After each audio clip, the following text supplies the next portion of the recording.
A long time ago, in a land far, far away, there lived an old servant, and she worked in the large house of a grand lady, a grand house set on top of a hill.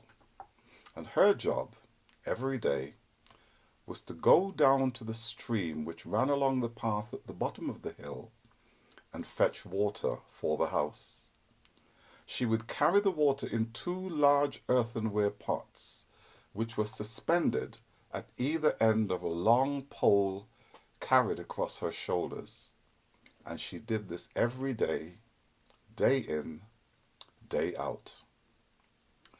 One day, as she was coming back from the stream up the hill, she noticed that one of the pots, the older of the two, had developed a small crack, and a little bit of water was leaking out. Well, it was only a little bit of water, so she carried on.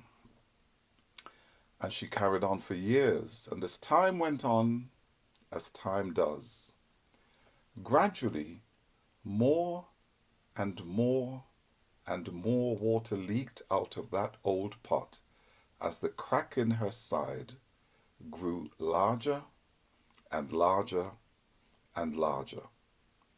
At first, as I said, it was only a tiny crack, so only a few drops of water escaped.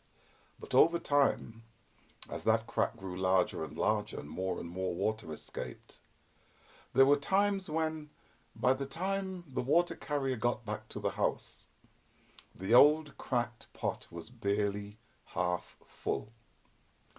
The cook, who needed the water for the preparation of the meals, he would get furious with the old water carrier.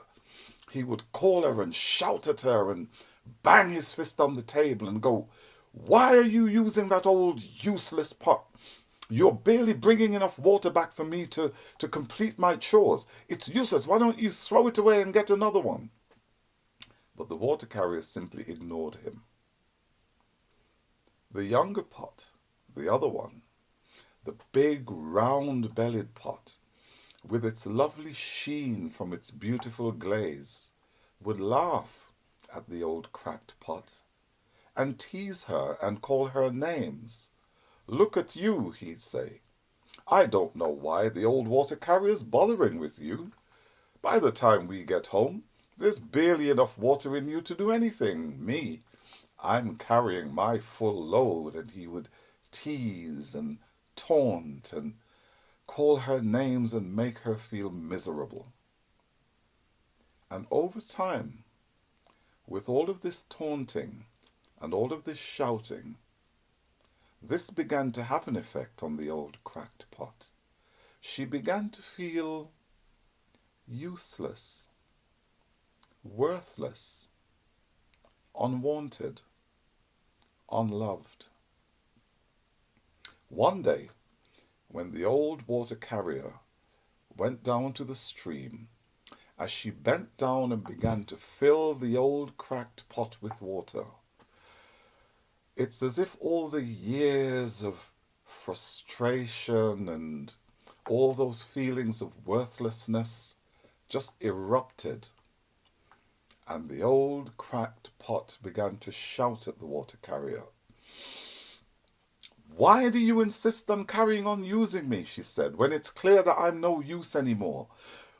I'm worthless. I'm good for nothing. Why don't you just take me out into the yard and throw me to the ground and smash me into 1,000 pieces?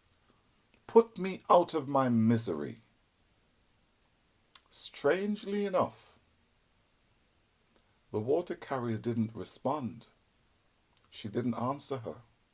She just smiled and continued to fill her up with water. And then she filled the other pot, suspended the two of them from the pole across her shoulders, and then turning to the old cracked pot, she said, "When we get up the hill, I'm going to show you something that clearly you've never seen." Halfway up the hill, she stopped, and she pointed to the ground and said, "Look down there."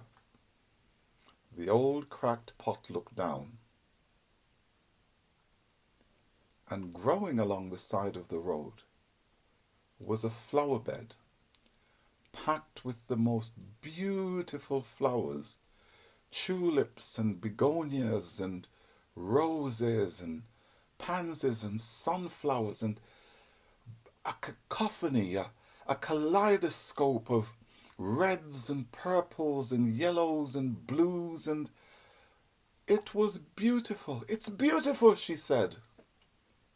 Where did that come from? Aha, said the water carrier. Now, when I first noticed that crack in your side and a little bit of water spilling out, that gave me an idea.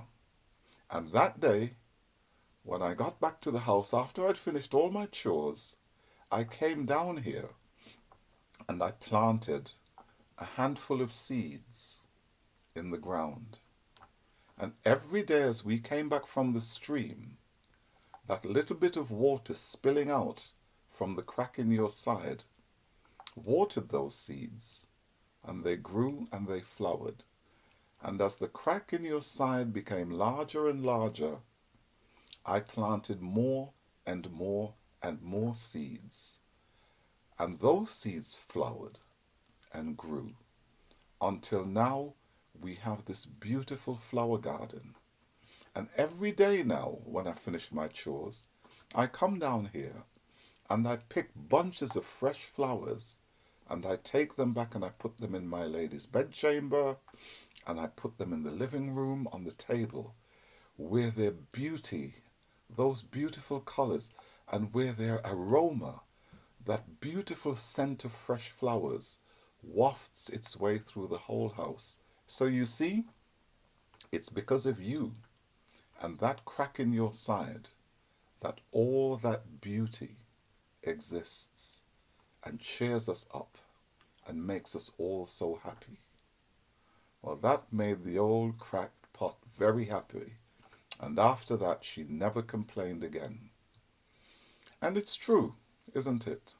That we as human beings, we look at our flaws, we look at our imperfections, and we moan about those and we complain about those. And what we don't sometimes realize is that those very flaws and imperfections are what makes us human. And that's what allows us to create and to bring joy and to bring beauty into the world. Thank you.